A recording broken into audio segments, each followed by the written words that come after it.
We celebrate you. Honor you, O Lord. Alléluia. Gloire à Jésus. Quelqu'un me dit un bon gloire à Jésus. Dis-moi un bon gloire à Jésus. Nous voulons prendre le temps de bénir Dieu pour chacun d'entre vous ici ce matin. Ta présence ici n'est pas un hasard. Si tu es là ce matin, c'est parce que Dieu a voulu que, écoute, en ce moment que tu sois là, ta présence est aussi signifiante, mon frère. Et je t'annonce qu'ici, tu n'es pas dans un théâtre. Tu es ici dans la présence glorieuse, somptueuse de notre Seigneur. Tu es ici dans un lieu de miracle. Tu es ici dans un lieu de guérison. Tu es ici dans le lieu de la présence de Dieu. Tu es ici dans le lieu où l'amour de Dieu transforme les hommes ordinaires en de véritables champions. Est-ce que tu peux acclamer? Amen. Amen. Amen. Amen. Amen. Amen. Amen. Amen. Amen. Amen. Amen. Amen.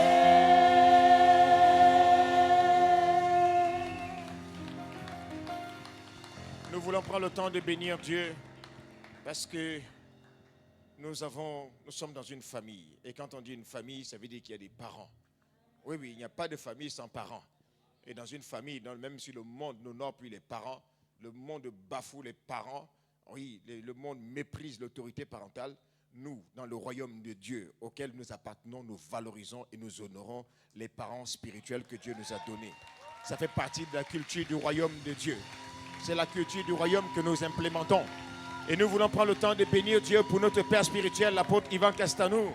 Nous acclamons Dieu, nous bénissons Dieu pour sa vie. Et nous prenons le temps de bénir Dieu pour son épouse, notre mère spirituelle, pasteur Modestine Castanou. Nous célébrons Dieu pour leur vie et nous acclamons Dieu pour son serviteur, l'apôtre Yves Castanou, et son épouse qui est aussi une mère spirituelle pour nous, pasteur Abby. Nous bénissons Dieu pour leur vie et nous prenons le temps de bénir Dieu pour tout le conseil pastoral de ICC Paris Centre. Oui, nous bénissons Dieu pour les stars. Les stars, ce sont les serviteurs qui travaillent activement pour le royaume de Dieu et qui rendent des choses possibles. Bénissons Dieu pour chacun d'entre eux. Amen. Et je voudrais que tu te tournes vers la personne qui est à côté de toi. Tu lui dis bienvenue dans la présence glorieuse du Saint-Esprit. Dis-le lui, dis-le lui. Dis-le lui avec... Oui, dis-le lui. Avec foi et avec conviction. Avec foi et avec conviction. Et puis nous pouvons prendre le temps d'acclamer Dieu pour nos magnifiques chantes et les musiciens. Nous acclamons Dieu pour la vie. God bless you. Amen, amen, amen. Bien-aimé, tu peux prendre place dans sa présence maintenant. Alors donc, toi tu as intérêt à acclamer et à beaucoup m'encourager parce que, tu sais, c'est par la foi que je suis debout aujourd'hui. Oui. Parce que la jeunesse essaie de nous rattraper. Hier, on est allé faire du sport et puis en faisant du sport, on s'est coincé un peu le dos, mais par la grâce de Dieu, ça va. Donc si tu n'acclames pas suffisamment, moi je vais juste faire comme ça. Et puis je vais rentrer chez moi. Alléluia. Gloire à Dieu. Amen. Donc si tu vois que je bouge beaucoup aujourd'hui, ne te pose pas de questions. Alléluia. Parce qu'habituellement, je ne bouge pas. Donc si aujourd'hui je bouge beaucoup, ne te pose pas de questions. Tu me comprends ou pas? Alléluia. Alors nous voulons prendre le temps de bénir Dieu pour la semaine dernière, dimanche dernier, où nous avons eu la visite de son serviteur, l'apôtre Ivan Castanou, notre père spirituel. Vraiment, je t'annonce qu'il y aura un avant et un après 15 septembre 2024.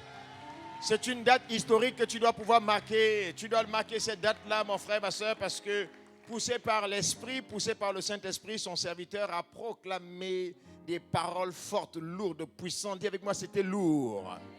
Il a prononcé des paroles sur lesquelles nous surfons maintenant et nous marchons avec assurance comme un jeune lion qui a de l'assurance. Parce que tu sais que c'est sur sa parole que nous avançons. Dieu ne fait rien sans sa parole. Il y a besoin de la parole de Dieu pour faire quelques miracles que ce soit. Pierre était un homme comme toi et moi. Il était un expert dans son domaine de la pêche. Il avait pêché toute la nuit, il avait mis en place, il avait mis toutes les normes et les techniques de pêche et l'ingénierie de pêche qu'il connaissait. Mais la pêche ne marchait pas, il était bredouille jusqu'à ce qu'il entende la voix du Seigneur qui lui dit « Jette ton filet là ». Et ayant jeté son filet là où le Seigneur avait dit, quand il a jeté le filet là, la Bible nous dit que la pêche a été miraculeuse. Il n'y a pas de miracle sans la parole de Dieu. Tu as besoin de la parole de Dieu. J'ai besoin de la parole de Dieu. Alors si tu es ici, je veux que tu te lèves et que tu acclames Dieu pour sa parole. Acclame Dieu pour sa parole. Acclame Dieu pour sa parole. Nous acclamons Dieu pour sa parole. Son serviteur a dit qu'à Paris désormais, on va avoir des églises et des églises dans Paris. Oui, on va avoir des églises et des églises dans Paris. Il a dit sur Paris, le ciel est ouvert sur Paris. Le ciel est ouvert, les opportunités sont ouvertes. C'est ouvert dans ta vie, c'est ouvert dans ma vie. Lorsqu'on dit que c'est ouvert dans l'église, mon frère, ma soeur, la prospérité de l'église, c'est ta prospérité. Je dis l'avancement de l'église, c'est ton avancement. Et oui, il faut que la qualité de ton amen accompagne la parole. Tu marques l'enthousiasme au nom de Jésus. Oui, il a dit qu'il y aura des accès surnaturels, les accès surnaturels qui ne seront ouverts. Les portes qui étaient fermées dans ta vie, les portes qui étaient fermées dans ta destinée. Bien-aimé, c'est la saison. Vas-y maintenant. Là où on avait dit non hier, retourne aujourd'hui. Là où on avait dit non hier, suis sa parole, vas-y maintenant. Et tu seras le prochain à partager le témoignage. J'attends ton témoignage. J'ai dit j'attends ton témoignage. Tu as un témoignage à partager ici. Tu as un témoignage de transformation à partager. Tu as un témoignage de gloire à partager. Je te vois guéri, je te vois libéré, je te vois affranchi. Je dis je te vois affranchi. Suis la parole de Dieu. Ta vie ne sera plus la même. Ta destinée ne sera plus la même. Ta vie donnera envie au nom de Jésus. Ton témoignage sera enviable au nom de Jésus. Pourquoi? Parce que sur la parole de Dieu, nous allons sur sa parole. Son serviteur a parlé comme poussé par le Saint-Esprit. Selon qu'il est écrit, c'est poussé par le Saint-Esprit que les hommes saints ont parlé de la part de Dieu. Et nous croyons que c'est poussé par le Saint-Esprit qu'il a parlé. Et nous valorisons la voix d'un père. Lorsque le père a parlé, je marche avec assurance. Et il ne s'agit pas de n'importe quel père. Il s'agit d'un père dont les témoignages, les résultats sont palpables. Et les résultats ne sont pas juste palpables à Paris, les résultats sont palpables en France, ils sont palpables en Europe, ils sont palpables dans toute la francophonie. Et maintenant, ils commencent à être palpables au-delà même de la francophonie. Alors si j'étais à ta place, je bondirais de joie à là où je suis. Je sauterais de joie. Marebro Saya, Shekatarabraskite. Et je te dis, il faut que tu saches, chaque fois que tu rentres dans cet endroit, et que tu rentres pas pour le théâtre, et que tu rentres pour la présence de Dieu, sache que la présence de Dieu est ici désormais. Ce lieu, le temps que nous sommes ici, ce lieu se transforme en piste d'atterrissage de la gloire de Dieu. Et je t'annonce que la gloire de Dieu est arrivée sur Paris désormais.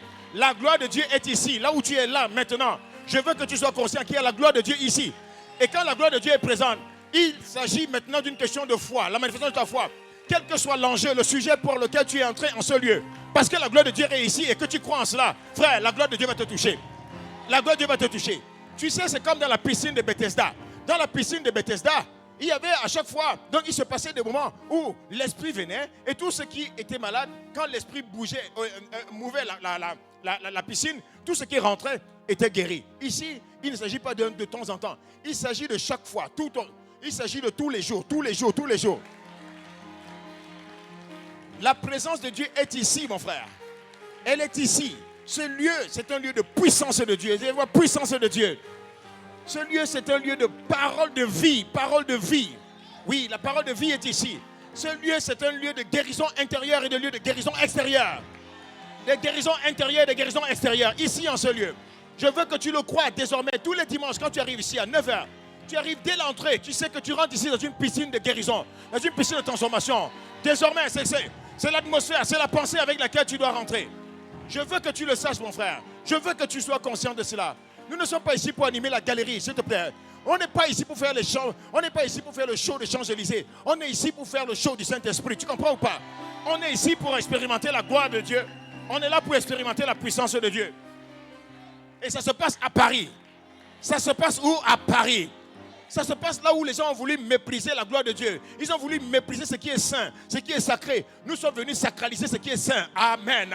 Et pendant que nous sacralisons ce qui est saint, ce qui est sacré, et nous valorisons, nous honorons ce qui est sacré, la gloire de Dieu revient. Et je t'annonce que la gloire de Dieu est revenue dans la capitale. Parce que j'ai été établi dans la capitale, j'ai été établi ici à Paris. Oui, et vous le savez, son serviteur m'a établi. Aussi vrai que je suis établi dans Paris. Je proclame et je déclare. Je déclare que je suis Paris. Tout ce qu'ils ont voulu faire au niveau des Jeux Olympiques, et qui se sont produits à Paris, ils ont voulu établir les ténèbres. Nous déclarons et décrétons, la gloire de Dieu réapparaît. Nous déclarons et décrétons, Dieu se lève sur Paris. Dieu se lève sur la capitale. Dieu se lève dans la politique. Dieu se lève dans l'économie. Dieu se lève dans les médias. Dieu se lève dans la science. Dieu se lève dans l'éducation. Dieu se lève dans les familles. Dieu se lève dans les relations. Dieu s'élève dans les religions. Dieu s'élève dans la capitale et ses ennemis sont dispersés. Si tu le crois, acclame bien haut au nom de Jésus.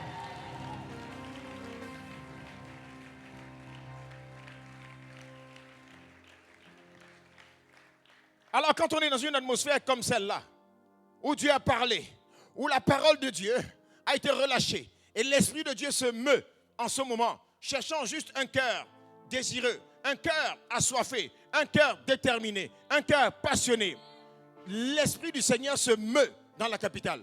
Je te l'annonce, je te l'annonce. Tu vas expérimenter des choses. Il suffit juste, tout va dépendre maintenant de l'attitude de ton cœur.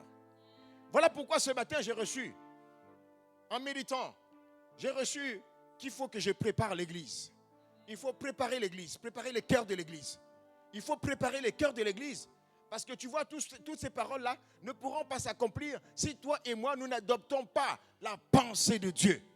Si toi et moi, nous n'avons pas la pensée de Dieu, si toi et moi, nous ne laissons pas asseoir en nous, c'est quoi la pensée de Dieu? La pensée de Dieu, c'est la manière de voir de Dieu. Ce sont les principes de Dieu. Ce sont les principes de Dieu, c'est la vision de Dieu, c'est la perspective de Dieu. Nous devons changer. Il doit y avoir un shift. Il doit y avoir un redimensionnement de notre système de pensée. Il doit y avoir un shift. Nous devons abandonner tout système de pensée qui n'est pas en harmonie, qui ne s'aligne pas avec la pensée de Dieu. Pourquoi est-ce que nous le disons? Parce qu'à plusieurs reprises, la Bible nous dit, voyez, la Bible dit, dans Ésaïe chapitre 55, versets 8 à 9, la Bible dit, « Car mes pensées ne sont pas vos pensées, et vos voix ne sont pas mes voix, dit l'Éternel.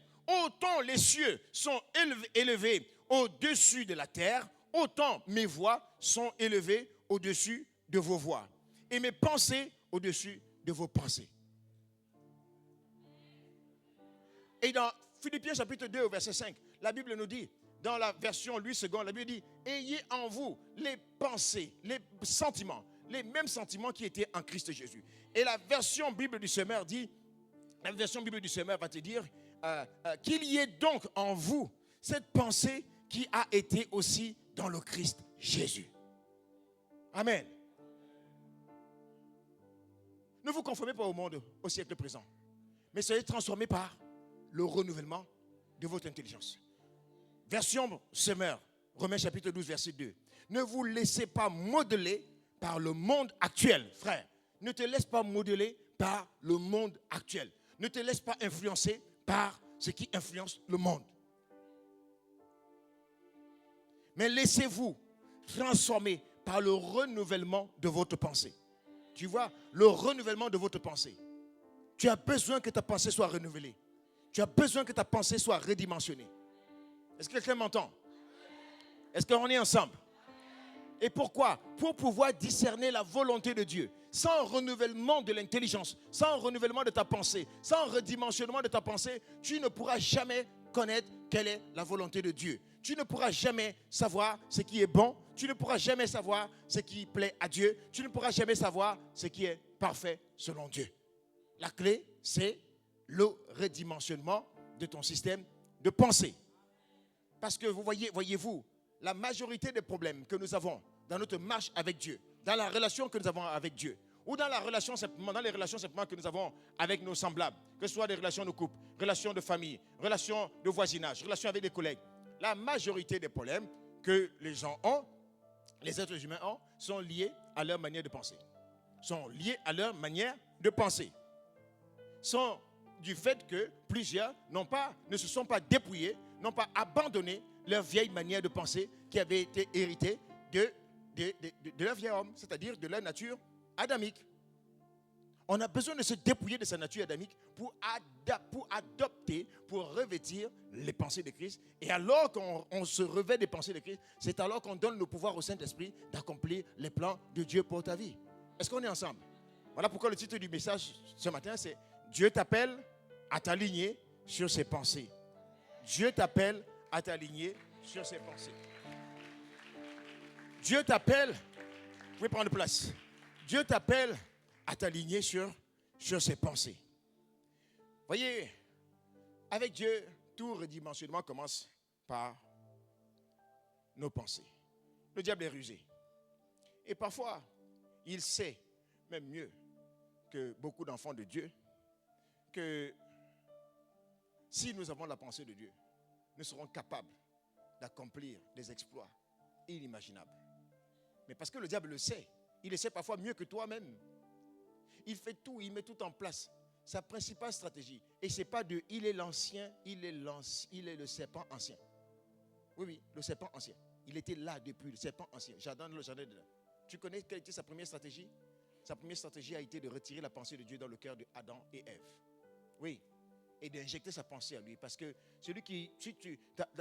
comme c'est-à-dire que quand il a injecté ses pensées à lui, donc il a injecté le doute dans la pensée de Adam et Ève, puisque le doute ne vient pas de Dieu, à partir du moment où le doute venait de lui, il a ainsi pris le pouvoir et il était capable de pouvoir influencer les choix, les décisions d'Adam et Ève. Mais en ce qui te concerne, en ce qui me concerne, il a échoué lamentablement au nom de Jésus.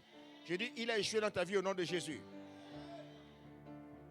Alors, je te dis que sa principale stratégie, c'est d'empêcher les êtres humains à avoir la pensée de Christ. À titre d'exemple, vous voyez, personne ne prend plaisir à être amer, à être effrayé, à être tout le temps dans la peur, à être coléreux, à être dans la haine, la tristesse, à être calomniateur, rebelle, impudique, jaloux, découragé, toujours grincheux, râleur. C'est pas parisien ça, c'est pas français ça. Qui ne râle pas n'est pas français, c'est ça.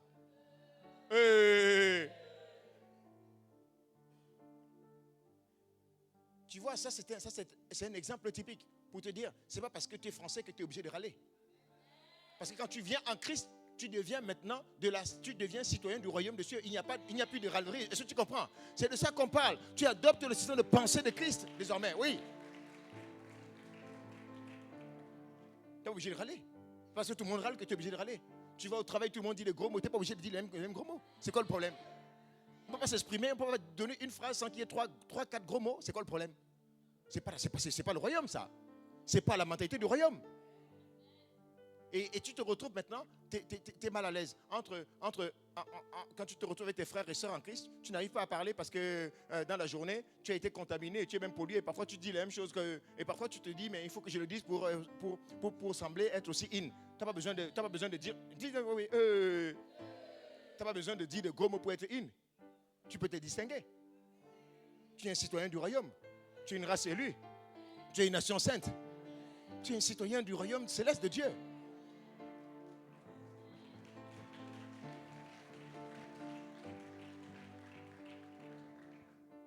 Alors, personne ici, je crois, je te mets à défi de contester le fait qu'on est plus en harmonie avec soi-même et avec les autres lorsqu'on parvient à aimer plutôt qu'à détester.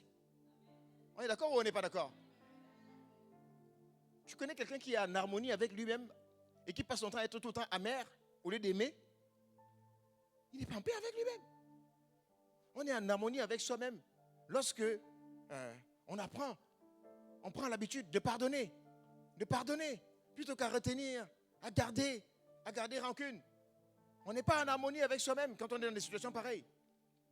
Et ça, c'est la pensée de Dieu.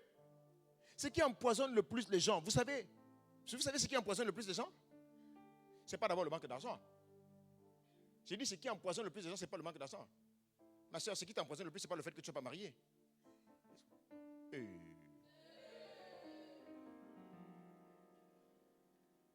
Non, c'est pas ça. C'est pas ça. C'est pas ça. C'est pas parce que tu n'as pas de maison. C'est parce que tu n'as pas d'enfant. C'est parce que tu n'as pas de voiture. Tu sais ce qui empoisonne le plus les gens? C'est d'abord et avant tout les pensées intérieures négatives. Les pensées intérieures toxiques. Qui gangrènent à l'intérieur. Et parfois c'est très subtil. Parfois c'est sournois. Et ça se fond et ça se confond avec ta personnalité. Après tu entends, mais c'est comme ça que je suis. Ah bon? Qui t'a dit que c'est comme ça que tu es? Qui t'a dit que c'est comme ça que tu es? Des systèmes de pensée tu vois, par lesquels le diable tient les gens en prison. C'est ce qu'on appelle. Alors ce que je suis en train de te dire, tu vois, ce que je suis en train de te dire, c'est ça. Je te parle de ça. Je suis en train de te parler de ça. Toi qui ne le sais pas, rendez-vous à la librairie tout à l'heure. C'est un livre, c'est même pas un livre. c'est une bombe. C'est un médicament pour les blessures intérieures. Tout ce que tu appelles rejet, amertume, toutes les blessures de l'âme, je t'en supplie, il faut que tu aies une copie. Et ne te contente pas juste d'avoir une copie, il faut que tu médites, que tu la vales et que tu en fasses ton livre de chevet. Que Dieu te bénisse.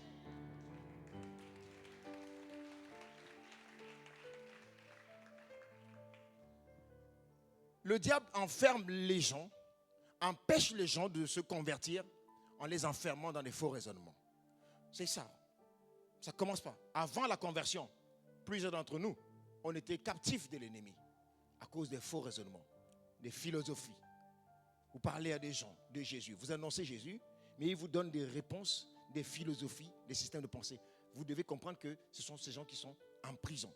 C'est la raison pour laquelle nous, à ICC Paris Centre, on ne fait pas de sortie d'évangélisation sans avoir prié. On prend le temps dans la prière. On prie d'abord sérieusement. On lit les esprits qui animent les gens.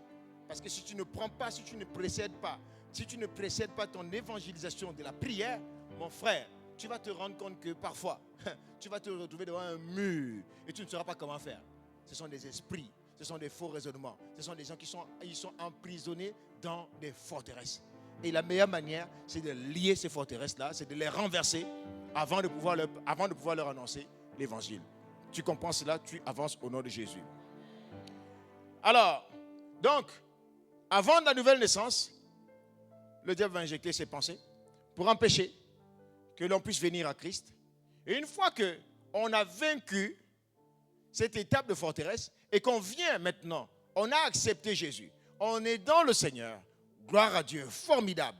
Mais ce n'est pas tout avec les forteresses, parce que l'ennemi ne s'avoue jamais vaincu. Non, il ne s'avoue jamais vaincu. Il va déplacer le système.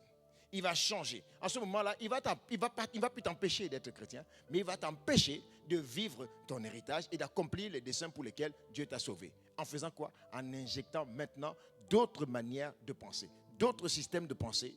Et c'est la raison pour laquelle tu as besoin de redimensionnement. C'est pour ça que, tu vois, c'est pour ça qu'il faut prendre le temps d'affermir les âmes. C'est pour ça que quand tu es né de nouveau, Dieu ne t'a pas tout de suite envoyé au ciel. Parce qu'il voulait que tu prennes le temps de renouveler ton système de pensée, ton intelligence. Parce que si ton système de pensée n'est pas renouvelé, tu ne pourras pas acquérir, tu ne pourras pas, mon frère, ma soeur, accomplir le but pour lequel tu as été créé. Parce que tu as été créé pour plusieurs choses. Le premier but pour lequel tu as été créé, c'est d'abord pour faire quoi?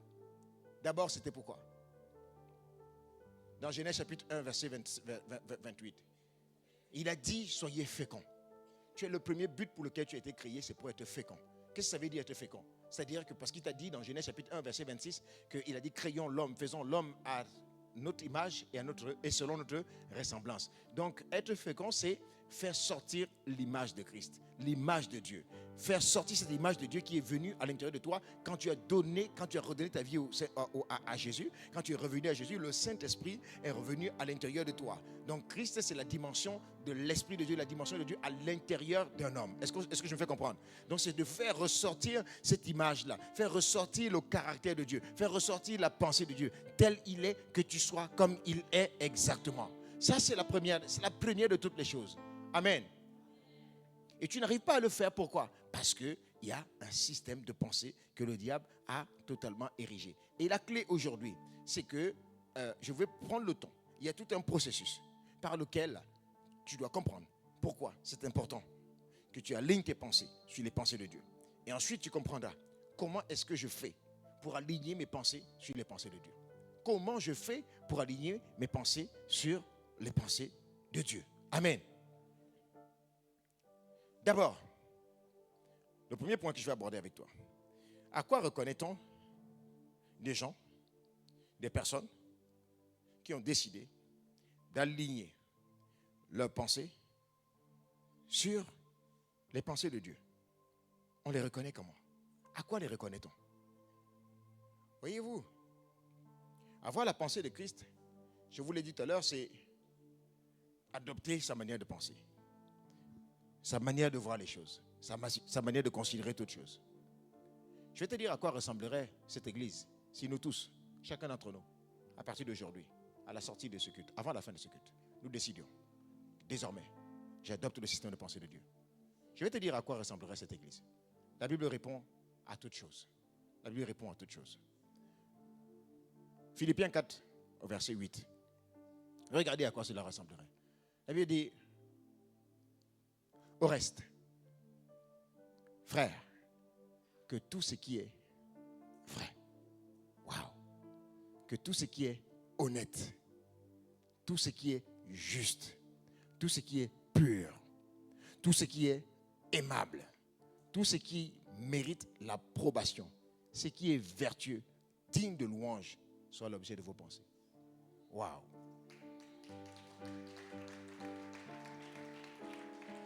Là, c'est l'enjeu de la véritable vie chrétienne. Que ton cœur, de ton cœur, frère, sœur, on reconnaît ceux qui ont la pensée de Christ en ce que l'objet de leur pensée. L'objet de leur pensée. Est-ce que ce qui est vrai? Est-ce que ce qui est pur? Qu'est-ce qui monte dans ton cœur? Qu'est-ce que tu exprimes? Est-ce que tu exprimes ce qui est pur? Est-ce que tu exprimes ce qui est vrai? Est-ce que tu exprimes ce qui est honorable? Est-ce que tu exprimes ce qui est juste? Est-ce que tu exprimes ce qui est pur? Est-ce que tu exprimes ce qui est aimable?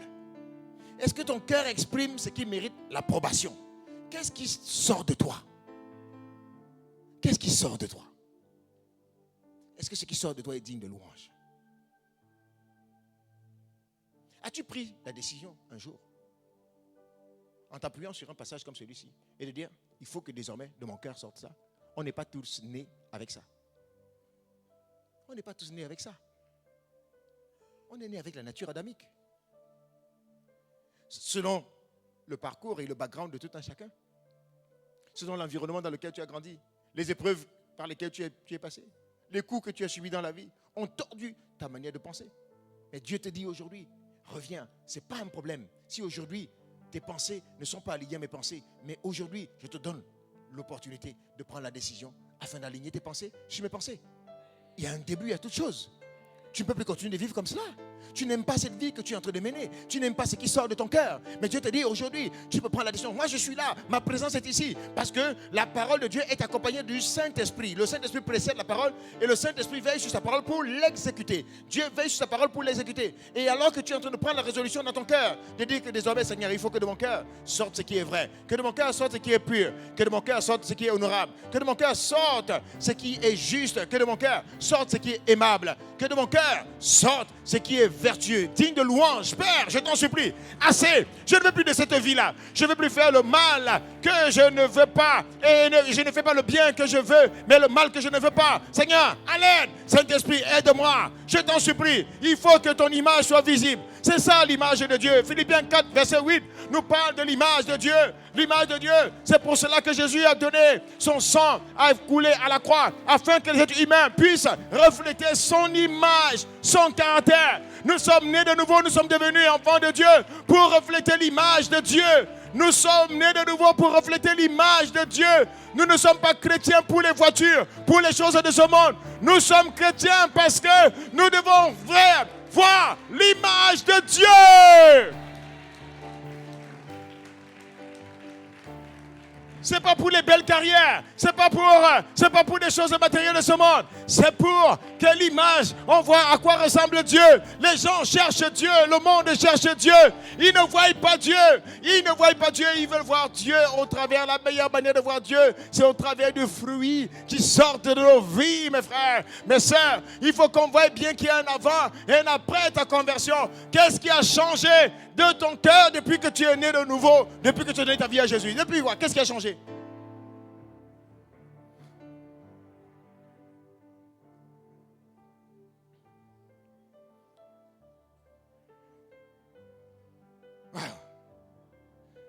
Quand tu adoptes, quand tu décides de t'aligner, bien-aimé, quand tu décides de t'aligner sur les pensées de Dieu, plusieurs choses se passent. La première des choses qui se passe, ta perspective change.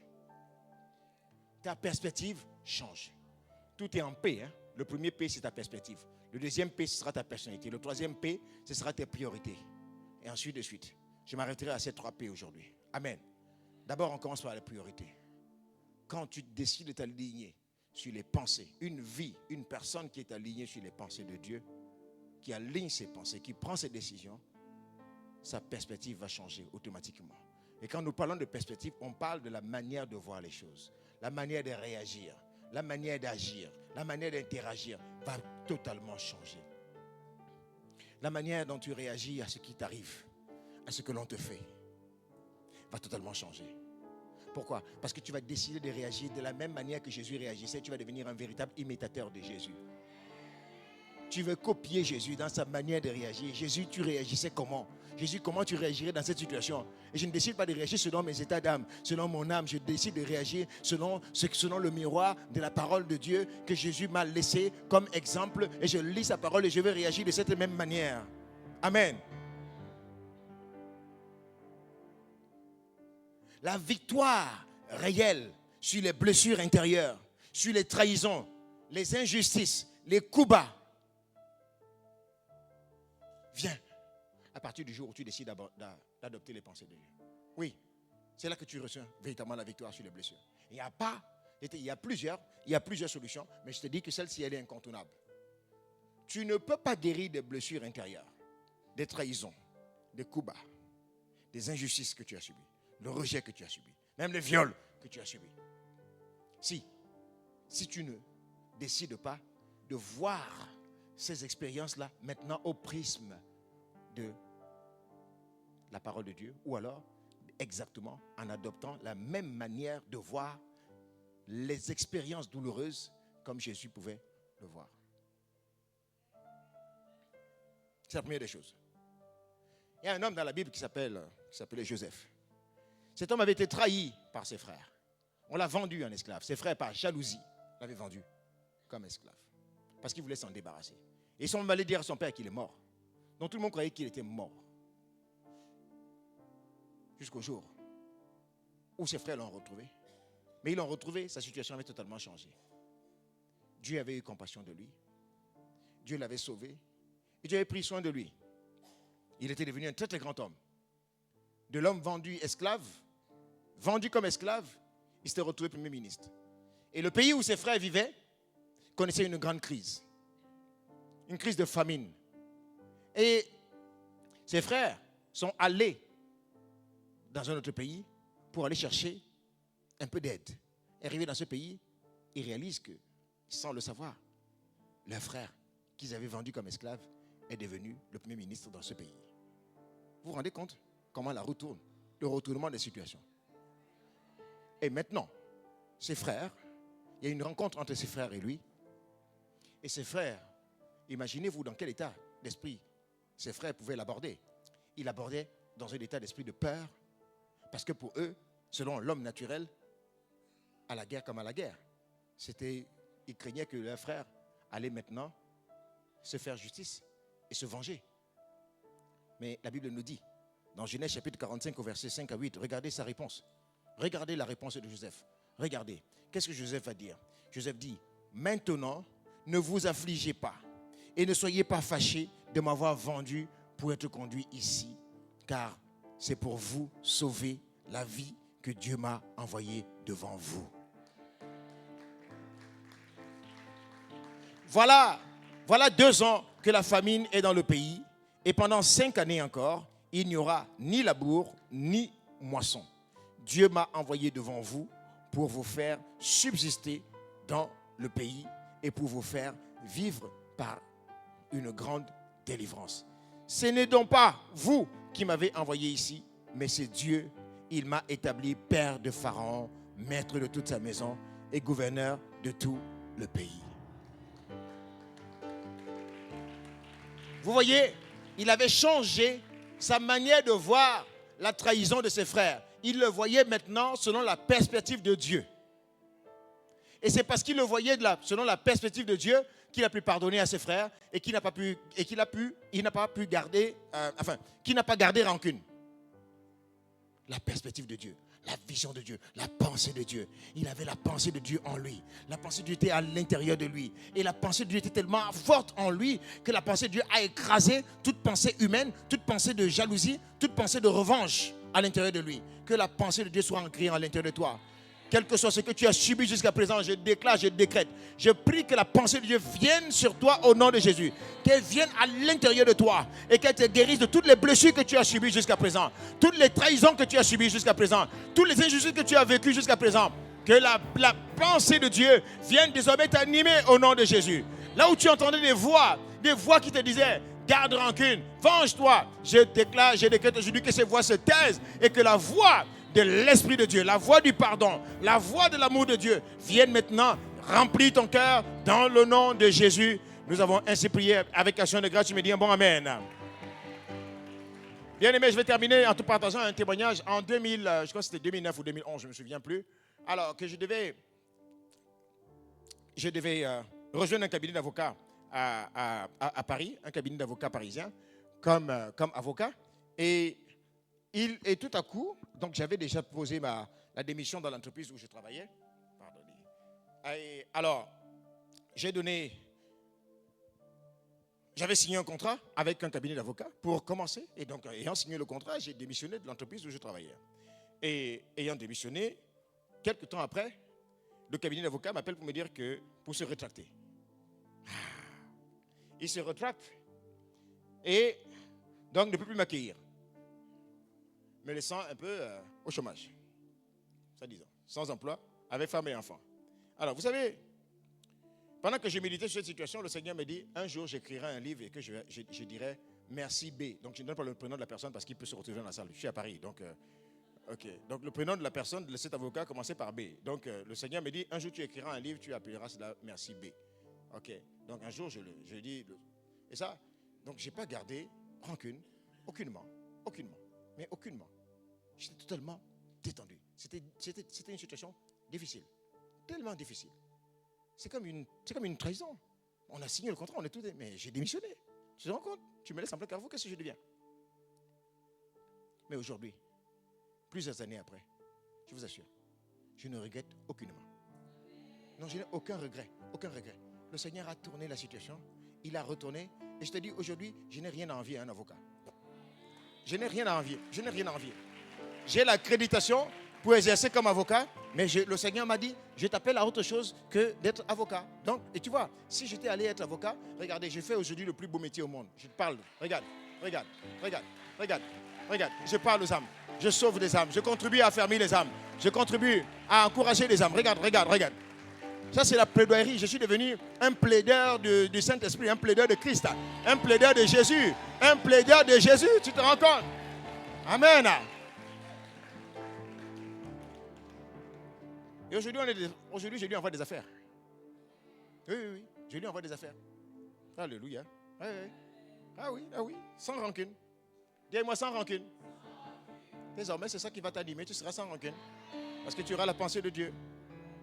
Alors, ensuite, avoir la pensée de Dieu, mon frère, ça va te rendre serein devant l'adversité, devant les adversités, devant les injustices. Tu vas être serein. Dernièrement, il y a là, on est au c'est notre troisième dimanche ici. Troisième dimanche ici. Hein?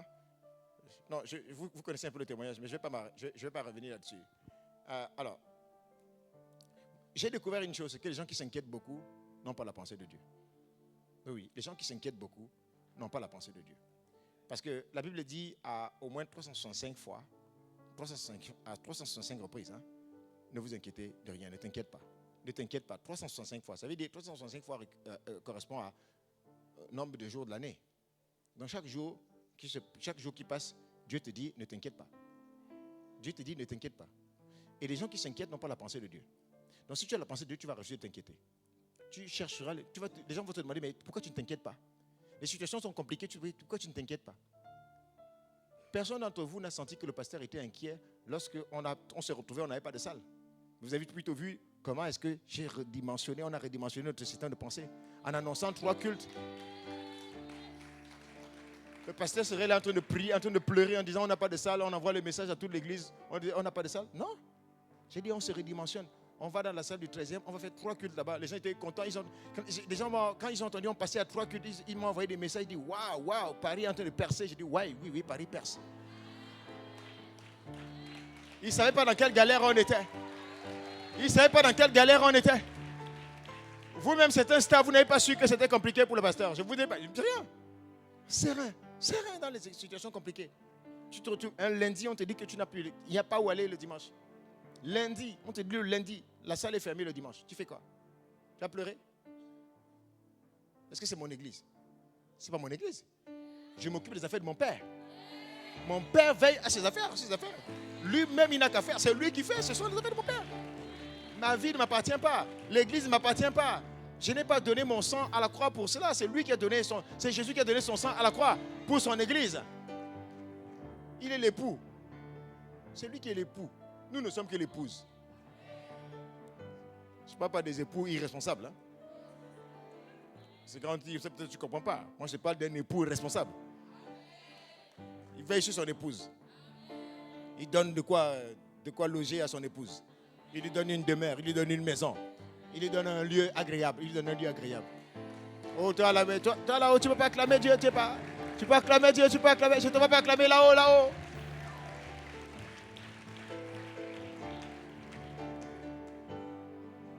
Tu vois? Sois serein, calme. Arrête de te plaindre de Dieu. Arrête de faire comme Abraham à l'époque, quand sa mentalité n'était pas encore renouvelée. Abraham, un jour, il se plaignait. Il disait à Dieu, regarde, je vais partir, je suis déjà vieux, je n'ai pas d'enfant et je m'en vais. C'est Eliezer qui est mon serviteur, celui qui héritera de mes biens. Il se plaignait, il murmurait. Arrête de murmurer. Dieu dit, viens, Abraham, viens. Abraham, viens. La Bible dit dans Genèse chapitre 15, verset 5. La Bible dit que quand Dieu a appelé Abraham, Dieu a dit à Abraham, et après l'avoir conduit dehors, Dieu dit, tes pensées là sont un peu trop cafouillées, il y a trop de cafouillage dans tes pensées. Viens, sortons un peu. On va prendre un peu de hauteur. On va avoir une vision hélicoptère. Et Dieu dit, et donc, la Bible dit, regarde, Dieu dit à Abraham, regarde vers le ciel et compte les étoiles, si tu peux les compter. Quand Dieu dit ça, il dit, allez, comme tu te plains là, allez, regarde les étoiles. Est-ce que tu peux les compter? Et Dieu lui dit, telle sera ta postérité. Arrête de te plaindre. Dieu a un plan glorieux pour toi. Aligne tes pensées sur les pensées de Dieu. Quand tu alignes tes pensées sur la pensée de Dieu, il va changer ta vision. Tu auras la vision de Dieu. Et quand tu as la vision de Dieu, pour commencer à entreprendre, à avoir des actions de Dieu, les actions qui seront conformes à la vision que Dieu t'aura donnée au nom de Jésus. Deuxièmement, quand tu t'alignes sur les pensées de Dieu, ta personnalité change. Tu vois, premièrement, je t'ai dit, ta perspective change. Ensuite, ta personnalité change. La Bible dit dans Proverbes chapitre 23 au verset 7, « Car il est comme les pensées de son âme. » Car il est comme les pensées de son âme. Nous sommes ce que nous pensons, mon frère, ma soeur. Tu es le résultat, tu es le produit de tes pensées. Tu es le produit des pensées qui t'influencent. Ce que tu es aujourd'hui est le résultat de ce qui t'influence jusqu'à présent, ce qui influence tes pensées. Alors si tu veux manifester la meilleure version de toi-même, il faut que tu changes ta manière de penser. Il faut que tu redimensionnes ta manière de penser et que tu alignes tes pensées sur la pensée de Christ. Alors la personne que Dieu veut que tu sois sortira et se manifestera. Et je prie que cela se manifeste dans ta vie au nom de Jésus. Tu vois, regardez le monde dans lequel nous vivons. Et surtout ces derniers temps. Regardez ce que Satan veut. Il veut. Regardez l'image, regardez le monde, regardez le système de pensée que Satan veut ériger sur la planète Terre. La Bible nous en parle dans 2 Timothée chapitre 3 versets 1 à 6. Et je vais lire dans la version Bible du semeur. Voilà, ok. Alors, la Bible dit, sache bien que dans la période finale de l'histoire, dans les derniers temps, les temps seront difficiles. Ça, on le sait déjà. Et la Bible te dit une chose. Regardez le plan de l'ennemi. Il veut que tout le monde adopte ce système de pensée. Sauf toi au nom de Jésus. Il dit, les hommes seront égoïstes, avides d'argent, vantards et pernicieux. Ils parleront de Dieu d'une manière injurieuse et n'auront pas d'égard pour leurs propres parents. Pour leurs parents. C'est ce qu'on voit dans la société aujourd'hui. Hein. Et c'est devenu le normal. Hey. Ils seront ingrats, dépourvus de respect pour ce qui est sacré. C'est ce qu'on a vu aux Jeux Olympiques. Ça s'est passé ici à Paris. Hein. Ce n'est pas à la télé qu'on est, c'est à Paris. Ok. Sans cœur, sans pitié, calomniateur, incapable de se maîtriser, cruel, ennemi du bien, emportés par leur passion et enflés d'orgueil. Ils seront prêts à toutes les trahisons. Ils aimeront le plaisir plutôt que Dieu. Certes, ils resteront attachés aux pratiques extérieures de la religion. C'est-à-dire, ça c'est l'église maintenant.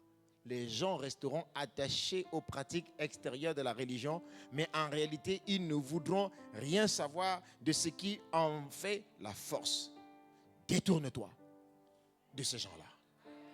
C'est pour ça que Dieu te dit aujourd'hui, frère, décide aujourd'hui d'adopter le système de pensée de Dieu, parce que c'est une manière de te détourner de ces gens-là. Refuse d'être de cette catégorie-là. Refuse d'être de ce nombre-là. Parce que si tu adoptes ce genre de système de pensée, ta personnalité sera influencée. Tu seras comme cela. Tu seras comme cela. Donc adopter le système de pensée, adopter la pensée de Christ va te rendre comme Christ. Il va te transformer selon son image. Car il est écrit, nous tous qui le visage découvert, contemplons comme dans un miroir la gloire du Seigneur, nous sommes transformés en la même image de gloire en gloire, comme par le Seigneur l'Esprit, mon frère. Comme par le Seigneur l'Esprit. Il y a un choix à faire. Il y a un choix à faire. Il y a un choix à faire. Nous sommes dans le monde, mais nous ne sommes pas de ce monde. Nous ne sommes pas du monde. Nous sommes dans le monde, mais nous ne sommes pas du monde. Je veux que tu réalises encore une fois l'entreprise dans laquelle tu vas tous les jours. Tu vas dans cette entreprise-là, mais tu n'es pas de cette entreprise-là. Tu es citoyen du royaume. Tu as une mentalité du royaume que tu dois adopter, mon frère. Tu as une mentalité du royaume que tu dois adopter, ma soeur. Tu dois influencer et ne pas être influencé. Tu dois influencer leurs pensées et ne pas être influencé par leurs pensées. C'est un combat de pensée contre pensée, mon frère. Si nous adoptions et nous prenons la décision d'adopter le système de pensée de Christ, il y aurait moins de problèmes dans les couples. Il y aurait moins de problèmes, il y aurait moins de divorces. J'ai fermé la parenthèse. Il y aurait moins de problèmes dans les familles. L'un des problèmes en Occident, ce sont les familles qui se déchirent. Les familles se déchirent. On voit beaucoup de familles en Europe où les enfants sont très très éloignés de leurs parents. Certains parents meurent loin des enfants. 40 ans sans avoir vu leurs enfants. Séparation totale. Ils sont fâchés avec leurs enfants. Les enfants sont fâchés avec leurs parents. Ça se passe en Europe. C'est le contexte dans lequel nous vivons. C'est le système de pensée. Ils trouvent ça normal. Ce n'est pas normal selon Dieu. Ce n'est pas normal selon Dieu. On a du travail, les frères. On a du travail, les sœurs. C'est pour ça que Dieu nous a établis ici. Dieu nous a établis à Paris pour amener de l'ordre. Pour amener les valeurs de Dieu dans les familles. Pour amener et réconcilier les familles. Réconcilier les parents qui sont séparés de leurs enfants depuis longtemps, qui sont fâchés. Bien-aimé, Dieu nous appelle à la réconciliation. Nous avons reçu un ministère de réconciliation. C'est à cela que Dieu nous appelle. Quand tu t'alignes sur les pensées de Dieu, je termine avec ce point-là, le dernier point. Quand tu t'alignes sur les pensées de Dieu, c'est le point 3, alors tes priorités changent. Tes priorités changent. Tes priorités changent. Quand tu décides de t'aligner, je te rappelle, premièrement, quand tu décides de t'aligner sur les pensées de Dieu, ta perspective change. Deuxièmement, quand tu décides de t'aligner sur les pensées de Dieu, ta personnalité change. Tu deviens ce que Dieu dit que tu es.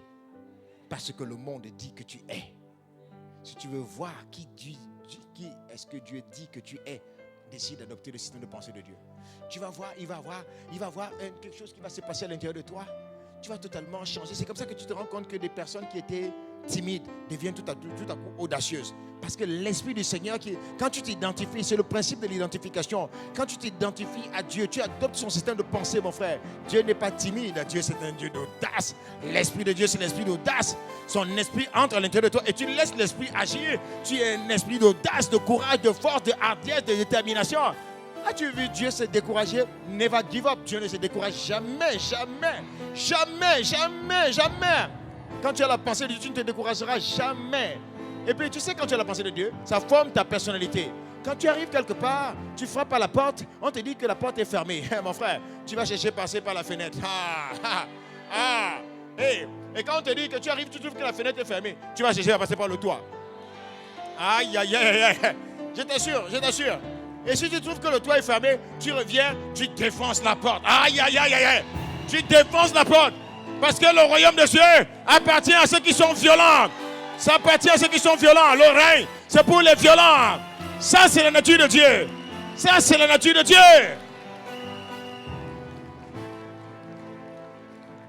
Reçois la nature de Dieu à l'intérieur de toi au nom de Jésus. Qu'elle change ta perspective au nom de Jésus. Qu'elle change ta personnalité au nom de Jésus. Je vois ta personnalité transformée au nom de Jésus.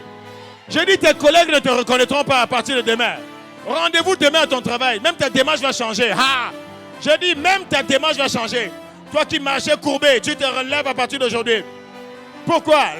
L'Esprit du Seigneur est entré à l'intérieur de toi et t'a secoué, t'a soulevé. Aïe, aïe, aïe. Est-ce que tu peux acclamer? Je ne sais pas à qui cette parole s'adresse. Je ne sais pas si je suis à Paris. Mais est-ce qu'il y a un département qui contrôle l'atmosphère de Paris ici?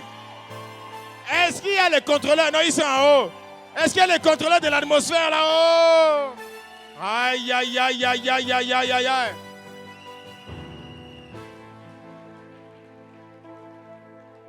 Yes. Ta perspective change. Ta personnalité change. La manière de voir change à partir d'aujourd'hui. Les changeurs, les bouleverseurs du monde sont arrivés. Les bouleverseurs du monde sont arrivés. Les bouleverseurs du monde sont arrivés.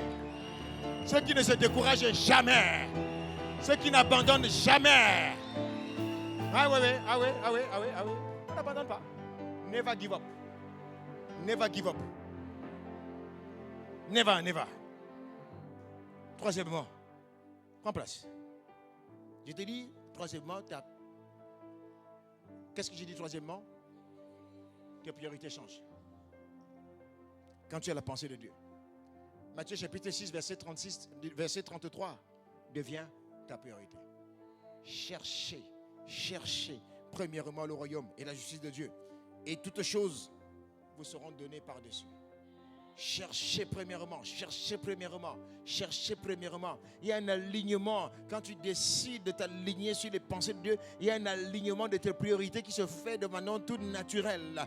Tu te redimensionnes, tu réajustes tes priorités. Et tu te dis, non mais, et tu comprends, tu cherches à comprendre quelle est la priorité de Dieu en ce moment. La priorité de Dieu de tout temps. La priorité de Dieu a toujours été, mon frère, ma soeur, c'est que les âmes soient gagnées. La priorité de Dieu, c'est que les âmes soient gagnées.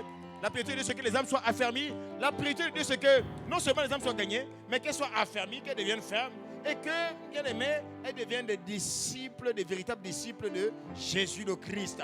Ça, c'est la priorité de Dieu, mon frère. C'est la priorité de Dieu avant toute autre chose. Oui, la priorité de Dieu, c'est celle-là. Oui, que les âmes soient gagnées. Que le royaume des ténèbres soit dépeuplé et que le royaume de Dieu soit peuplé. Ça, c'est la priorité de Dieu. Et tu alignes désormais tes priorités sur cette priorité-là. Dieu veut, et tu comprends que Dieu veut que tu sois fécond. C'est-à-dire que quand tu vas manifester l'image de Dieu, tu es en train d'être fécond. Tu es en train de montrer que, mais non, mais en fait, c'est plus moi qui vis. Et tu rends l'image de Dieu visible. Et quand tu fais sortir l'image de Dieu, ensuite, tu ne t'arrêtes pas uniquement à toi.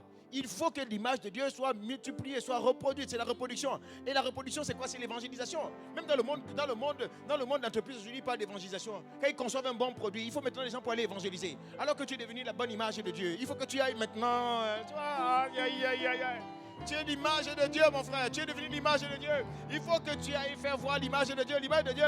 La Bible dit qu'on n'allume pas une lampe pour la placer sur le boisseau. On la place sur la lampe, sur la table pour qu'elle éclaire ceux qui sont dans la maison. Alléluia. Bro, donc tu vois, tu as une lampe que Dieu a allumée dans ce monde professionnel, dans ton entreprise, tu as la lampe que Dieu a allumée. Et tu as une lampe, une lumière pour éclairer ceux qui sont dans ton entreprise, ceux qui sont dans ton voisinage, ceux qui sont dans ton... Tu es la lumière de Dieu, mon frère. Tu es le seul de la terre pour impacter. Tu es le seul qui doit impacter, mon frère.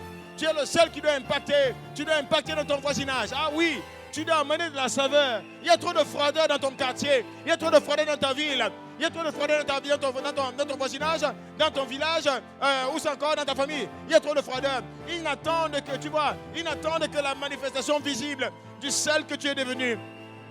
Ils n'attendent que la manifestation visible de la lumière que tu es devenu. Amen. Alors que tu décides de manifester cette lumière, décide d'aller maintenant.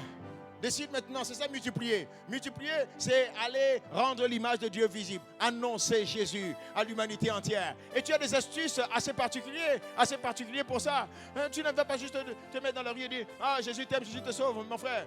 Fais voir l'image de Dieu. C'est la meilleure forme d'évangélisation. Fais voir l'image de Dieu. C'est comme ça qu'on évangélise dans son milieu professionnel. C'est comme ça qu'on évangélise dans son quartier. C'est la meilleure forme, c'est la meilleure manière d'évangéliser, mon frère. Tu fais voir l'image. Comment avant l'image était tordue. Comment avant tu étais tordu. Et depuis que tu as adopté la pensée de Dieu, ta vie a changé. Et tu vas le dire, mais non, avant j'étais quelqu'un de coléreux. Maintenant, regardez, la douceur de Dieu est incarnée. Maintenant, la douceur, c'est un homme, c'est quelqu'un qui a fait ça. J'ai eu une rencontre, j'ai donné ma vie à Jésus. Et depuis que j'ai donné ma vie, j'ai commencé à suivre, à aimer sa parole. J'ai commencé à aimer la Bible. Et la Bible a changé ma vie. Et tu le dis aux gens, la Bible a changé ma vie. La Bible a changé mon cœur. C'est en lisant la Bible que j'ai compris que maintenant, on n'est pas obligé de manifester ce type de cœur. Il y a une autre vie qui est possible. Il y a une autre vie qui est possible. Et c'est cette vie-là que j'ai commencé à vivre et que je manifeste ce que vous voyez comme cela. Tu vois, est-ce que c'est lourd ça? Est-ce que j'ai fait du politisme ça? Est-ce que j'ai fait du prosélytisme là? Non. Dans ça, tu peux le faire dans ton lieu de travail. Personne ne viendra dire que tu as fait, que c'est la laïcité ou c'est quoi que ça. Et je n'ai que parler de mon témoignage, de ce qui s'est passé dans ma vie. Il s'est passé quelque chose dans ma vie. Je parle de ce qui s'est passé dans ma vie. Quelqu'un a changé ma vie, qu'est-ce que vous voulez que je dise? Alléluia, amen, amen. Est-ce que tu es en train de recevoir une sagesse? Alors tu vois, c'est ça l'image de Dieu. Et cette image-là, tu vois, tu dois la reproduire. Elle vient lorsque tu annonces Jésus aux gens et que les gens reviennent à Jésus. Quand les gens reviennent à Jésus, l'image de Dieu, tu vois, est en train de se multiplier. Et Dieu veut que la terre soit remplie aussi, tu vois. Ça aussi, c'est la priorité de Dieu. Il veut que la terre soit remplie, non pas seulement d'êtres humains, mais non, Dieu veut que la terre soit remplie des êtres humains qui ont son image.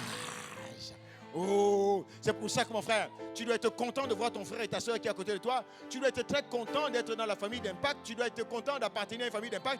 Tu dois aller dans une famille d'Impact avec enthousiasme parce que c'est la famille de ceux-là qui sont l'image de Dieu. Alléluia. C'est l'image avec l'image de Dieu. C'est la rencontre des images de Dieu. Alléluia. C'est la rencontre. Oh, je ne sais pas si tu avais compris. Tu n'as pas compris les familles d'Impact. Je t'explique les familles d'Impact.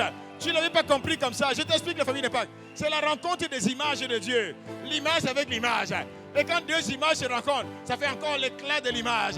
Ils se saluent comme cela. Et ils s'apprécient. Il dit, oh, close mon frère. Il dit, oh, plus ma soeur. Ah, image avec image. L'amour de Dieu est répandu dans le cœur par le Saint-Esprit. C'est ça l'amour de Dieu. C'est ça qu'on attend. On manifeste l'amour de Dieu. On manifeste la joie de Dieu. La joie de se retrouver entre frères, entre sœurs. Quel bonheur, quel plaisir de se retrouver. Parce qu'on se retrouve peut-être le mardi ou le jeudi, mais on sait qu'il arrivera un temps où on se retrouvera pour l'éternité. On ne se quittera plus. On passera l'éternité ensemble. Oh, formidable. Formidable, formidable. Formidable, formidable. Oh, gloire à Jésus. Quelqu'un me dit gloire à Jésus. Oh, quelqu'un me dit gloire à Jésus. Mon frère, c'est pour ça que tu dois t'engager dans les familles d'impact. Chaque jour à Paris, nous sortons. Nous, on a décidé de sortir tous les jours. Chaque jour, dans une rue de Paris, il y a une famille d'impact qui sort. Tout le monde ne sort pas au même endroit, mais au même moment, parce qu'on organise un système de rotation. Donc, dans les 20 arrondissements de Paris et la petite couronne, chaque jour, vous allez voir quelqu'un qui va sortir. Nous, on sort tous les jours. H24, 7 sur 7, nous sortons. Nous allons représenter, on va diffuser l'image, le parfum de la bonne odeur de Christ dans les rues. Nous allons répandre le parfum de la bonne odeur de Christ dans les rues. Et quand on ressent le parfum de la bonne odeur a quelque chose de particulier, c'est que ça attire. Ça attire. C'est un parfum de vie. C'est l'odeur de vie que nous répandons. Alléluia. Oh, gloire à Jésus. Quand tu fais du fardeau de Dieu, mon frère, ta priorité. Tu deviens une personne. Tu vois, quand tu as quand tu es animé de cette pensée, tu deviens une personne qui travaille pour les intérêts supérieurs du royaume de Dieu. Le royaume pour lequel nous avons été créés. Et quand tu travailles pour les intérêts supérieurs du royaume de Dieu, mon frère et ma soeur, tu sais ce qui se passe? Il se passe une chose, c'est que le royaume de cieux, libère l'escorte angélique pour pouvoir t'accompagner. Le ciel travaille avec toi. Le ciel confirme les paroles qui sortent de ta bouche. Selon qu'il est écrit dans Marc chapitre 16 au verset 20. Et il dit que le Seigneur travaillait avec eux tous les jours et confirmait les paroles qui sortaient de leur bouche. C'est ce qui se passe, mon frère. Dieu accompagne tes paroles. Il t'escorte. Tu vois, tu mets Dieu au-dessus de tout. Dieu passe avant ton travail. Dieu passe avant ton mariage. Dieu passe avant toute chose. Dieu d'abord. Dieu d'abord. Dieu d'abord. Et quand je te dis Dieu d'abord, attention, je ne suis pas en train de te dire d'abandonner ce que tu fais. Je ne te dis pas d'abandonner ce que tu fais. Non, ça, loin de là. Je te dis de mettre Dieu au-dessus de ce que tu fais. C'est différent d'abandonner ce que tu fais. Tu n'abandonnes pas ce que tu fais, tu continues de faire ce que tu fais, mais tu décides de mettre Dieu au-dessus de ce que tu fais. Est-ce qu'on est ensemble? Parce que quand tu décides de mettre Dieu au-dessus de ce que tu fais, c'est ce qui te garantit la protection, la sécurité de ce que tu vas entreprendre. Car il est écrit dans le Psaume chapitre 127 au verset 1, si l'Éternel ne bâtit, celui qui bâtit en vain. Donc Dieu ne protège que ce qu'il bâtit. Alors mon frère, Dieu ne protège que ce qu'il bâtit. Et ce qu'il bâtit est protégé, est sécurisé. Le diable vient détruire ce que Dieu ne protège pas. C'est la raison pour laquelle lorsque tu mets Dieu au-dessus de ton travail est divinement sécurisé, protégé. Lorsque tu mets Dieu au-dessus de ton foyer est divinement sécurisé, protégé. Lorsque tu mets Dieu au-dessus de ta carrière, de ta destinée, de tes projets sont garantis. La sécurité, tu vois, parce que tu as mis Dieu au-devant, parce que tu as mis Dieu au-dessus. Tu as mis Dieu au-dessus. Tu ne dis pas d'abord ma carrière et puis Dieu avait. Tu ne dis pas mon mariage, avant Dieu. Non, Dieu d'abord et le reste suit derrière. Dieu d'abord, c'est ça la priorité. Amen. C'est ça la priorité. C'est ça la priorité. J'ai dit c'est ça la priorité. C'est ça la priorité. Depuis que j'étais étudiant, je termine avec ça. Depuis que j'étais étudiant, depuis mes études, mes années d'études, j'ai appris. Je m'adresse aux étudiants, aux jeunes qui sont là. J'ai appris à mettre Dieu au-dessus de mes études. Étudiant, c'est moi qui venais à l'église le premier. J'ouvrais la porte de l'église et je la fermais. Avant tout, les cocobars et les papas. On faisait tout à l'église. Étudiant. À Paris, hein. C'est pas en Afrique. À Paris. Et c'est magnifique. Parce que quand tu fais ça, c'est le secret de la réussite avec Dieu. Jamais j'abandonne les œuvres. J'abandonne l'œuvre de Dieu au détriment de mes études. Et mine de rien, en faisant ça, on a quand même pu terminer avec une thèse de doctorat, soutenue, avec mention très honorable et félicitations du jury et autorisation de publier la thèse. Et parfois je restais, je me dis mais de qui on parle? Qui a rédigé cette thèse-là? Oh, parce que j'ai mis Dieu au-dessus. J'ai mis Dieu au-dessus. Quand tu mets Dieu au-dessus, écoute, c'est une stratégie, tu n'as pas compris.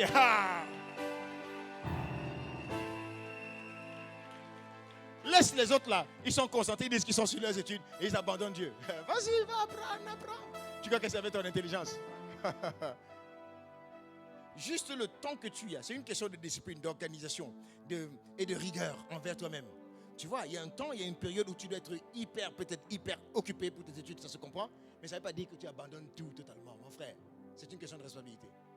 Et même d'abord, tu vois, comme j'ai appris ça étant étudiant, et j'ai vu que ça marchait et que c'était bon, j'ai poursuivi la même stratégie dans le milieu professionnel. J'ai décidé de mettre Dieu au-dessus de ma carrière. Et vous savez quoi? Ce jeudi, Ici, c'était le vedette de Paris, là, sur la Seine. Il y a un bateau. Donc, il y avait une soirée professionnelle. Une soirée organisée par un client. Un client. Donc, il a fait venir quasiment tous les professionnels de notre secteur du marché ici à Paris. Et j'étais là-bas ce soir-là. Vous savez, moi, j'ai la spécialité de faire les actes de présence dans les soirées. Parce que, oui, j'ai fait l'acte de présence et je m'en vais dès que tout le monde m'a vu. Et puis après, pourquoi? Parce que je dois te répondre, je dois répondre à ton appel. Tu vois, je dois répondre à ton appel. Un petit DJ j'ai écrit au pasteur, il ne m'a pas répondu. C'est comme ça que je fais pour pouvoir répondre, pour pouvoir faire être à la fois occupé dans le monde séculier, très très occupé en tant que dirigeant d'entreprise et à la fois en tant que pasteur pour pouvoir occuper les deux. Tu vois, toi, tu vas rester à la soirée, tu restes là comme un pantin, tout le temps. Et puis tout le monde s'en va, tu restes là. Et puis tu as du travail. Les WhatsApp sont là, les messages, les groupes sont là. On a posé une question, il n'y a personne qui répond parce que tu es...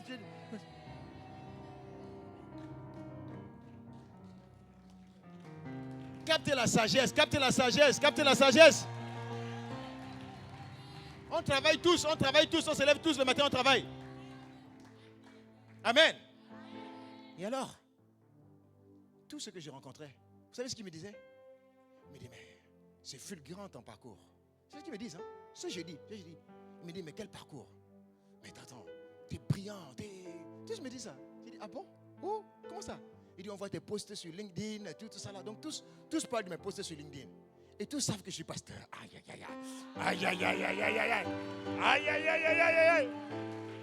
Et je ne leur ai jamais dit que je suis pasteur.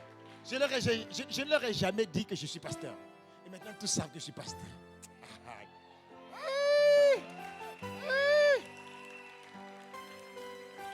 Ils me disent, beau parcours.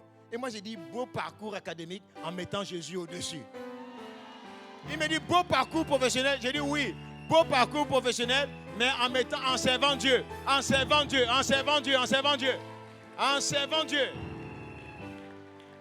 Oui. C'est-à-dire, quand tu entends son serviteur, l'apôtre Yvan, les déclarations prophétiques, on te dit qu'on est la saison de rémunération, la saison de réparation, la saison où plusieurs des premiers seront les derniers. Et qu'il y aura un ascenseur, là, qui est en train de se placer là. Tu vois, il y a des gens qui sont assis quelque part là et qui ne doivent pas être là. Il y en a qui ne sont pas assis pour l'instant. Et ils sont quelque part en train de servir le Seigneur, en train d'adorer Dieu, en train de soupirer pour le Seigneur. Et puis tout à coup, la parole de Dieu te dit, et là on verra la différence entre ceux qui servent Dieu et ceux qui ne servent pas. Alors, à force de servir comme cela, de mettre Dieu, d'aligner ses pensées sur les pensées de Dieu et de faire du Seigneur sa priorité, mais tout à coup Dieu dit, mais non, et je ne suis pas un Dieu injuste, mais celui-là qui me sert comme cela. Oh, quel zèle, quelle passion, quelle dévotion. Mais il donne de son temps, il donne sans compter. Mais qu'est-ce qu'on a fait pour lui? Quelle récompense on lui a donné? Mais est-ce qu'il a eu une promotion cette année? Ça fait combien de temps qu'il n'a pas eu la promotion? Ça fait combien de temps qu'il n'a pas eu d'augmentation de salaire? Ça fait combien de temps? Mais ça fait combien de temps qu'il est dans cette entreprise-là? Mais il n'y a pas Et tout à coup, les opportunités se créent. Il y a des opportunités qui se créent. Et sans même que tu le veuilles, sans que tu n'aies à demander, écoute, il y a une grâce que je vais te contacter. Il y a une grâce que je vais relâcher sur ta vie aujourd'hui. Je déclare, écoute, ce qui m'est arrivé, sans que tu aies à demander une promotion. Moi, ça fait au moins 10 ans que je ne demande pas d'augmentation de salaire. Mais chaque année, on augmente mon salaire. Donc que cette grâce-là vienne sur toi au nom de Jésus. Oui. Écoute, je n'ai plus besoin que les chasseurs de tête m'appellent. Je leur dis, ne m'appelez plus, s'il vous plaît. Ne m'appelez plus, je n'ai plus besoin. Je déclare et je décrète sur ta vie. Tu vas arriver, alors que tu sers le Seigneur, tu alignes tes priorités sur les priorités de Dieu. Les cabinets de recrutement, c'est toi qui vas commencer à négocier avec eux. Ils vont t'appeler, tu vas dire, non, écoutez, j'en veux plus parce que Dieu t'aura mis au large. Dieu t'aura mis au large au nom de Jésus. Dieu t'aura mis au large au nom de Jésus. Là où tu n'étais pas récompensé jusqu'à présent, je déclare sur ta vie à partir d'aujourd'hui. Là, il n'y a pas eu de promotion. Toi qui n'as pas eu de promotion, ça fait 3 ans. Ça fait 3 ans que tu n'as pas eu de promotion. Avant la fin de cette année, on se souviendra de toi. Si ce ne sont pas tes patrons qui te rémunèrent là, dans cette entreprise-là, une entreprise va t'appeler avec des augmentations de salaire de moins 25%. Je dis 25%. Note bien cette date. Ce 22 septembre 2024, tu l'écris bien dans ton agenda. d'ici la fin d'année, toi qui n'as pas eu des augmentations depuis 3 ans, soit c'est ton employeur actuel qui t'appelle pour te donner l'augmentation de salaire, sinon une entreprise à côté va t'appeler sans que tu n'aies eu à demander à travailler dans cette entreprise-là. C'est la grâce qui vient sur toi au nom de Jésus. C'est la grâce qui vient sur toi au nom de Jésus. J'appelle sur Impact Centre Chrétien Paris Centre, alors que j'ai été établi ici, Abba Père, pour tous ceux qui décident de s'aligner sur tes pensées à partir de maintenant. Père, récompense, crée la surprise, transforme les vies, change leur perspective, change leur vision maintenant, change leur personnalité à partir d'aujourd'hui. Père, et pour tous ceux qui décident de s'aligner sur tes priorités, Abba Père, je prie que à partir d'aujourd'hui, que tu supplées tout un chacun au nom de Jésus le Christ. Je prie que tu accordes des réparations divines, que ce qui était dernier se retrouve premier, et que ceux qui étaient premiers soient consolidés dans leur rang de premier au nom de Jésus. Ceux qui étaient derniers, on ne trouvera personne à Impact Centre Chrétien Paris Centre qui soit au chômage au nom de Jésus. On ne trouvera personne qui soit au chômage au nom de Jésus. Je déclare et je maudis le chômage à Impact Centre Chrétien Paris Centre. Je maudis l'esprit de chômage à Impact Centre Chrétien Paris Centre. Au nom de Jésus. Ah, j'appelle l'excellence sur les étudiants. J'appelle l'esprit d'excellence sur les étudiants. Les élèves et les étudiants. La grâce des premiers, la grâce des pionniers vient sur vous. Vous ne serez plus prisonniers de votre passé, mais vous deviendrez pionniers de votre futur au nom de Jésus. La grâce des premiers vient sur vous. La grâce de l'excellence vient sur vous. La grâce de l'excellence vient sur les jeunes, vient sur les élèves et sur tous les étudiants à Impact Centre Chrétien au nom de Jésus. J'appelle des percées. J'appelle la dimension des percées surnaturelles. J'appelle les grâces surnaturelles. J'appelle les faveurs surnaturelles. J'appelle les augmentations de tous côtés. J'appelle la protection divine, la sécurité divine de tous côtés au nom de Jésus. Personne ne sera licencié dans cette église dans le nom de Jésus. Je dis personne ne sera licencié dans le nom de Jésus. Mais bien au contraire, nous irons de gloire en gloire. Nous irons de gloire en gloire au nom de Jésus. De gloire en gloire au nom de Jésus. De gloire en gloire au nom de Jésus. De gloire en gloire, tu m'amènes. De gloire en gloire. De gloire.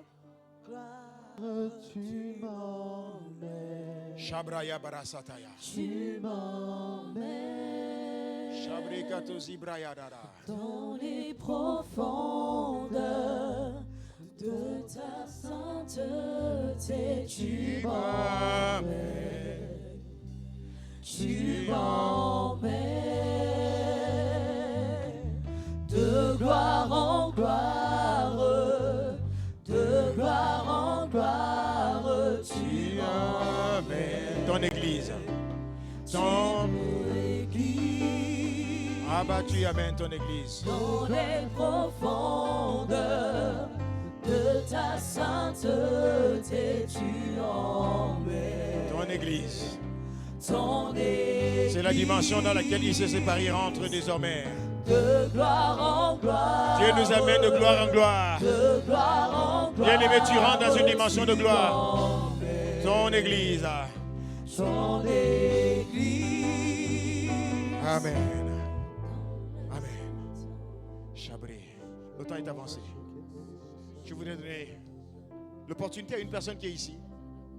Tu te dis, mais comment on fait pour aligner ses pensées sur les pensées de Dieu? La première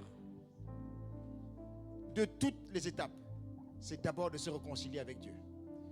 C'est d'accepter Jésus dans son cœur, de recevoir Jésus comme Seigneur et comme son sauveur personnel. Et comment on le fait? C'est au travers d'une prière qui est simple. S'il y a une seule personne ici qui n'a jamais fait cette prière et qui veut la faire aujourd'hui pour la première fois, cela nous suffit. Tu es candidat aujourd'hui. Une chose va se produire dans ta vie. Un nouveau départ s'annonce dans ta vie aujourd'hui. Alors, tu vas répéter avec moi. Avec l'église va se joindre à nous pour répéter. Seigneur Jésus. Seigneur Jésus. Merci. Merci pour ta parole. pour ta parole. J'ai besoin de toi. J'ai besoin de toi. Viens dans ma vie. Viens dans ma vie. Viens dans mon cœur. Viens dans mon cœur. À partir d'aujourd'hui. À partir d'aujourd'hui. Je te demande pardon Je te demande pardon pour mes péchés. pour mes péchés, Pour les pensées pour les pensées qui m'ont animé. qui m'ont animé et qui n'était pas tes pensées. qui n'était pas tes pensées. J'ai besoin de tes pensées. J'ai besoin de tes pensées. Pour cela, Pour cela, efface mes péchés. efface mes péchés. Lave-moi par ton sang précieux. Lave-moi par ton sang précieux. Viens faire de moi Viens faire de moi la personne la personne que tu as prévu que tu as prévu que je sois. que je sois. J'ai besoin de toi. J'ai besoin de toi. Je t'ouvre mon cœur. Je t'ouvre mon cœur. Au nom de Jésus. Au nom de Jésus. Amen. Amen. Alors, s'il y a une seule personne qui a fait cette prière aujourd'hui pour la première fois, je te demande juste de lever la main. Et d'abord, je te demande, même au-delà de lever la main, je te demande de sortir des rangs. Et si tu es là, lève la main, sors des rangs, mets-toi sur le côté. On va te faire une aide d'honneur spéciale pour toi aujourd'hui. Rien que pour toi, une aide d'honneur. Si tu as fait cette prière pour la première fois, sors des rangs, mets-toi sur le côté. Que tu sois en haut ou bien ici, sors des rangs. Regarde comment on acclame. Regarde comment on acclame pour toi. On t'attend, on t'attend, on t'attend. On t'attend. On t'acclame. On t'attend. Regarde comment on acclame pour toi. Toutes ces acclamations, c'est pour toi. Si tu es en haut, tu sors juste des rangs. Mets-toi juste sur le côté.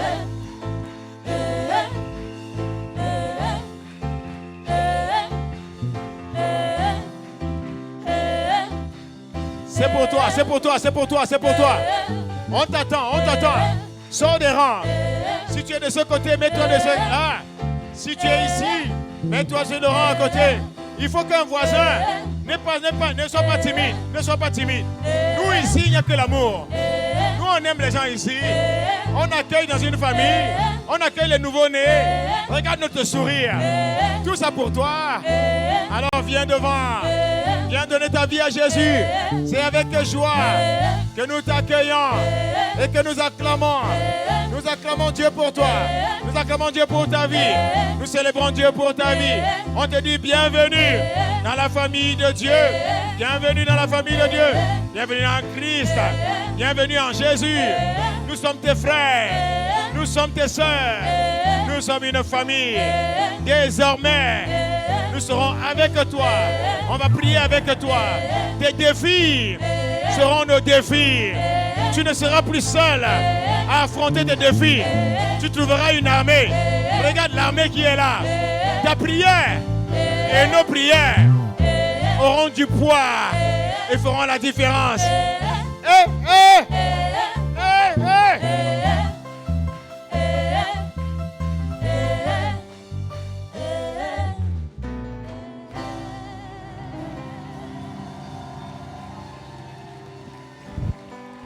Alléluia. Alors, je vais juste prier pour vous. Restez là. Restez là. Avant de rejoindre vos places, il y a l'équipe de conseillers qui va aller avec vous, juste prendre quelques instants pour vous expliquer davantage ce qui s'est passé et prendre de vos nouvelles. Amen. Et vous donner nos coordonnées. Père, nous te rendons grâce, nous te recommandons ces âmes. Nous avons accepté de revenir à toi. Que ta main soit sur elles désormais. Que ce qui avait triomphé d'elle à partir d'aujourd'hui soit détruit au nom de Jésus. La main du Seigneur est chez toi désormais. L'Esprit du Seigneur vient sur toi. À partir d'aujourd'hui, tu deviens une tueuse de géants au nom de Jésus. Reçois la grâce au nom de Jésus. Nous acclamons Dieu pour ta vie au nom de Jésus. Nous acclamons jusqu'à ce qu'elle soit escortée. Nous acclamons jusqu'à ce qu'elle soit accompagnée. Amenez-la à donc l'équipe de conseillers. Les équipes de conseillers vont avec vous. Oui, allez avec lui aussi. Lui aussi, lui également. On acclame, on acclame. Il se sait. Accueillez la nouvelle famille. Il y a la joie dans le ciel. Il y a la joie dans le ciel. Lorsqu'une âme se convertit. Amen, amen. Amen, amen.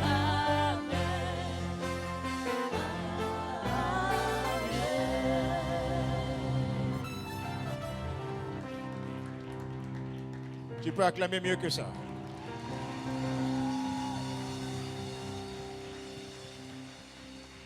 Bien-aimés, avant que nous accueillions les nouveaux, ceux qui sont là pour la première fois, je voudrais personnellement passer quelques annonces très très importantes. La première, ça concerne notre site, la gestion de ce site. Bien-aimés, nous rendons grâce à Dieu d'être ici. Mais ici, nous devons respecter des règles strictes d'ordre et de discipline. Absolument importantes. Sinon, on ne va pas perdre ce lieu. Mon frère, il ne faut pas que tu sois la personne qui va faire perdre le lieu à quelqu'un. Hein? Ok, amen. Donc en fait, parmi ces règles-là, nous devons veiller sur nos enfants. Ne pas laisser les enfants sans surveillance. Les enfants doivent toujours être sous la surveillance des parents, s'il vous plaît. Ne laissez pas vos enfants se balader parce que dès le premier dimanche où on est arrivé, on a un niveau qui est supérieur là-haut. Et c'est tellement haut et en profondeur qu'on a des enfants qui se sont retrouvés là-haut. Un enfant aurait pu faire une chute et se retrouver en bas. Et ça aurait été catastrophique. Et s'il se passe un moindre incident d'ordre de sécurité, c'est tout le site qui ferme. Et vous le savez très bien parce qu'on est en France. Les normes de sécurité sont strictes. C'est absolument important ce que nous sommes en train de dire. Donc n'allons pas dans des endroits, ce n'est pas un musée ici. On aura le temps d'aller dans les musées. Oui, oui, oui, on ira dans les musées. Oui, oui, oui, oui. On aura le temps d'aller dans les musées. Comme ça, vous pourriez regarder. Ce n'est pas tellement dans la culture, mais il faut le faire. C'est la culture du royaume de Dieu. Pour évangéliser, gagner des âmes qui sont en France et à Paris, on doit aller dans les musées. On va aller dans les musées.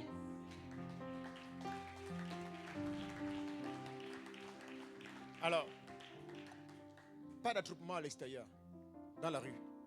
Dès qu'on sort d'ici, on laisse suffisamment de temps. On a changé l'heure du culte pour commencer à 9h afin d'avoir suffisamment de temps à la fin du culte pour faire notre communion fraternelle, ici à l'intérieur. Le site est suffisamment grand pour que nous fassions nos communions fraternelles à l'intérieur. Donc une fois qu'on a fini sa communion fraternelle, on sort, on ne reste pas dans la rue, s'il vous plaît. Personne dans la rue. Ça fait partie des normes de sécurité, des consignes qu'on nous a données et que nous devons respecter. Donc quand on arrive au niveau de la rue, ciao, ciao, bye bye. Bye bye, bye bye, on fonce. Et s'il vous plaît, discrétion absolue. Pas de bruit dans le quartier, s'il vous plaît. Nous sommes les citoyens du royaume. La mentalité de notre vieil homme nous quitte.